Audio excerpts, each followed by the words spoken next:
c'est que j'ai fait partie des clubs de moto criminels à l'époque. C'était pas un cadeau là, dans ce temps-là, parce que la guerre des motards allait éclater. Fait que j'aime mieux en faire une histoire courte pour décrire tout ce que j'ai fait dans le temps, mais c'était pas beau à voir.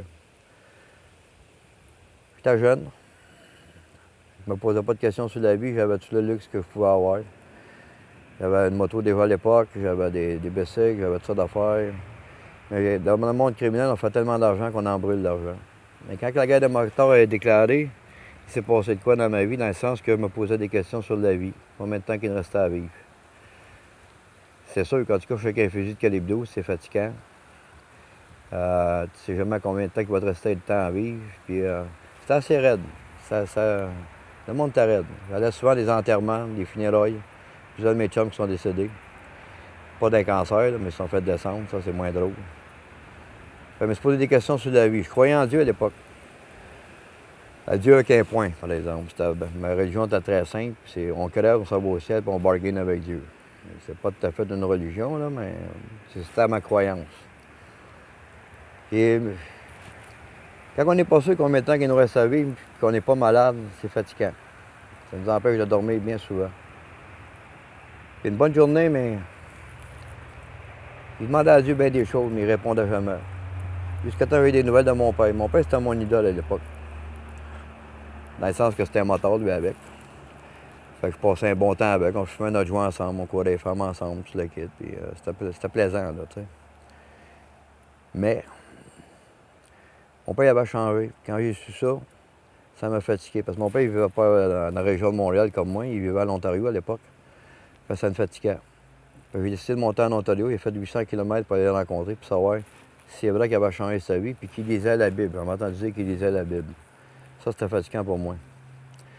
Lire un Playboy, c'est pas pire. Il y a des images là-dedans, mais lire une Bible, pour moi, c'est pas correct. Je suis monté en Ontario, j'étais allé visiter mon père. Puis c'est vrai qu'il avait changé. Il avait les cheveux coupés, tout le kit, puis il lisait la Bible parce qu'il m'en a parlé. Puis moi, j'étais pas prête à ça, à entendre parler de la parole de Dieu. Mais il me dit une chose qui m'a vraiment surpris. Il m'a demandé combien de temps il me restait à vivre. Puis je fais une histoire courte parce que j'ai posé beaucoup de questions sur la Bible, sur Jésus, sur Dieu. Puis ça me fatiguait. Quand je suis revenu au Québec, j'ai demandé pour avoir une Bible. Je voulais la lire. Je voulais être sûr de qu'est-ce qui a transformé mon père, de savoir qu'est-ce que c'était ce livre-là. Un livre tabou, en réalité. Puis quand j'ai commencé à lire, je me suis aperçu qu'il y avait des choses qui me touchaient personnellement. Parce que quand j'ai lu l'histoire des deux larrons sur la croix qui étaient avec Jésus, les trois étaient crucifiés, c'est 5 versets de Bible dans Luc qui m'ont vraiment transpercé mon cœur d'un sens. Parce que ces deux gars-là, c'était deux criminels. Puis il y avait un des criminels qui riait de Jésus dans le milieu puis qui disait « Descends de ta croix si t'es capable, sauve-toi, sauve-nous, puis sauve les gens qui sont en avant. » Ça m'avait touché. Parce qu'il était en train de mourir, ce criminel-là. Mais l'autre criminel, il m'a parlé aussi. Ça, je savais pas ça. On n'a pas appris ça à la petite école, quand j'allais à l'école avant, que ces deux criminels-là avaient parlé. Le criminel a lâché un cri à l'autre gars, l'autre bord, il dit « Sois femme ta gueule. » Ben ça, c'est la version québécoise, là. En passant, c'est pas écrit de même dans la Bible. Mais il a dit « Laisse faire ma gueule. » Il dit « Lui, dans le milieu, il n'a rien fait de mal. Rien. » Il dit « Nous autres, on mérite notre sort. » Donc, ces deux criminels-là savaient qui était Jésus dans le milieu. Donc, tout le pénitencier savait qui était Jésus dans le milieu. Ça veut dire qu'il en parlait beaucoup.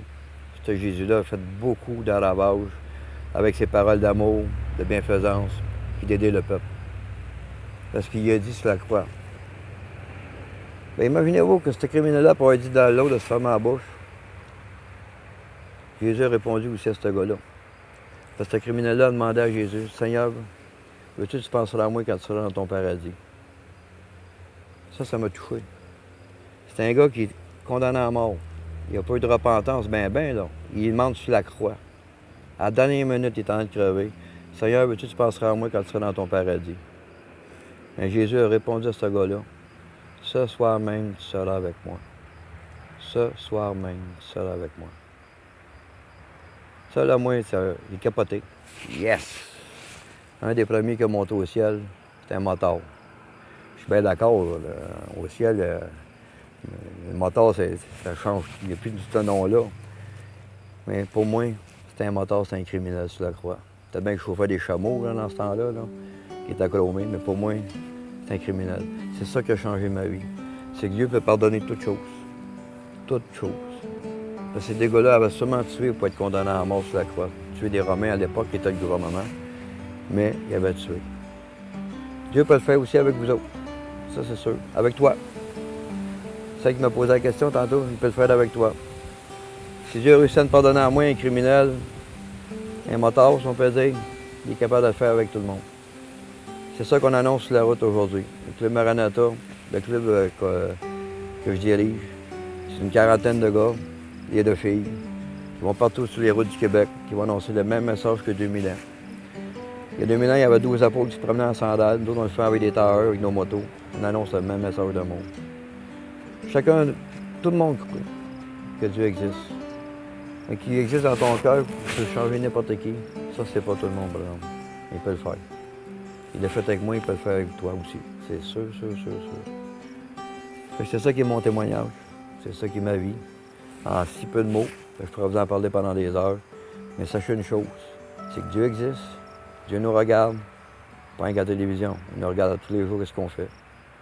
C'est avec l'amour qu'on peut gagner quelque chose. L'heure de la bonne nouvelle vous invite à participer à l'un des nombreux déjeuners de l'espoir. Ces déjeuners ont lieu dans plusieurs restaurants réputés de la province et vous sont offerts gratuitement. Pour connaître les détails concernant l'endroit, la date et l'heure pour votre région, composez le numéro sans frais 1-866-509-1319. Vous pouvez également consulter le site web www.déjeuner.org.